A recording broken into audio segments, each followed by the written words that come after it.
और जब हम 7 दिन तक लगातार भगवान कृष्ण के दिव्य लीलाओं का वर्णन सुनते रहेंगे तो स्वाभाविक है भगवान के श्री चरणों में हमारा अनुराग हो जाएगा, प्रेम हो जाएगा।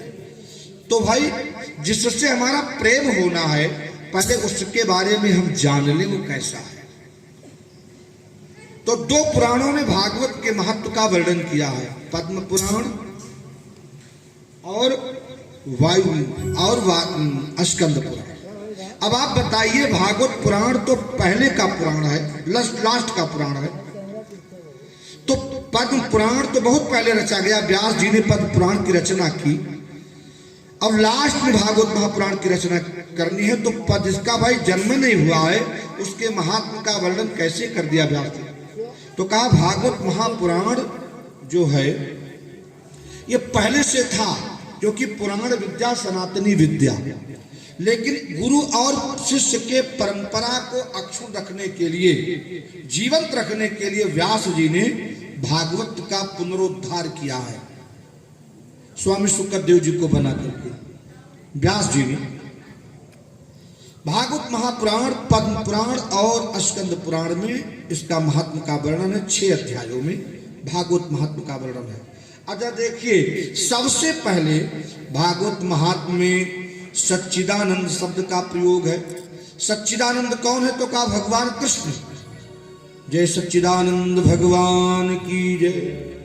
सच्चिदानंद कह करके व्यास जी प्रारंभ करते हैं। सच्चिदानंद रूपाय विश्वोत्पत्त्यादि हेतवे तापत्रय विनाशाय श्री कृष्णाय वयं नमः। देखिए, सच्चिदानंद रूपाय, भाई परमात्मा क्या है?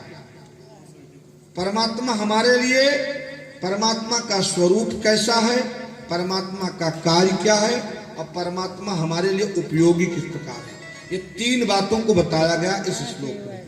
भाई परमात्मा का कार्य क्या है, भगवान कृष्ण का कार्य क्या है, भगवान कृष्ण का स्वरूप कैसा है और भगवान कृष्ण हमारे लिए किस प्रकार उपयोगी है, ये 3 बातें इस श्लोक में बताया गया है।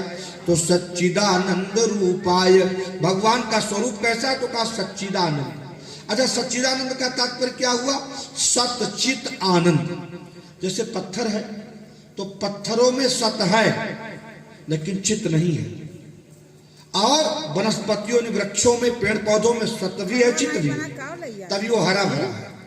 लेकिन पशुओं में सत भी है, चित भी है, थोड़ा आनंद है, और मनुष्यों में सत भी है, चित भी, आनंद है, आनंद प्रचुर मात्रा में है, तभी वो क्रिया भी करता है, बोलता भी है, सोचता भी है। लेकिन परमात्मा में जो सत्य भी है, चित्त भी है, आनंद का भंडार है। यानी परमात्मा ऐसा कोई स्थान नहीं है जहां पर है नहीं।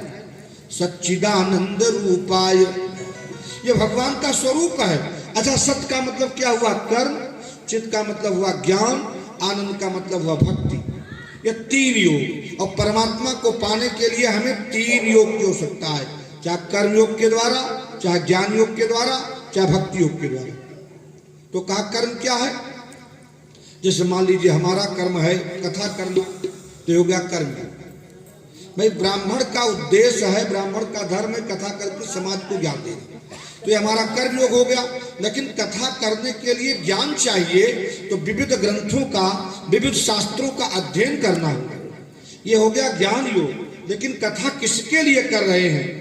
कहा केवल समाज को रिझाने के लिए नहीं, समाज को भगवत भक्ति के तरफ अग्रसर करने के लिए, परमात्म सत्ता के तरफ बढ़ाने के लिए, आत्म कल्याण के लिए कथा करते हैं।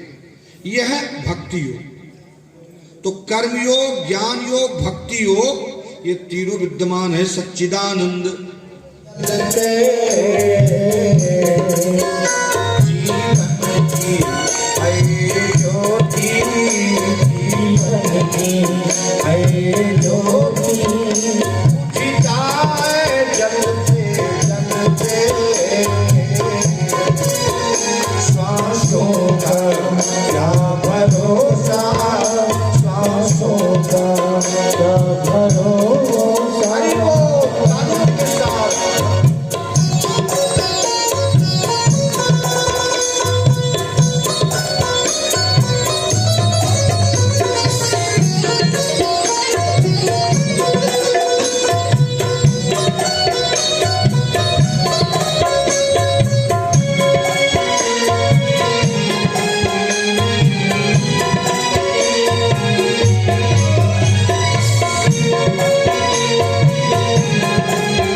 श्याम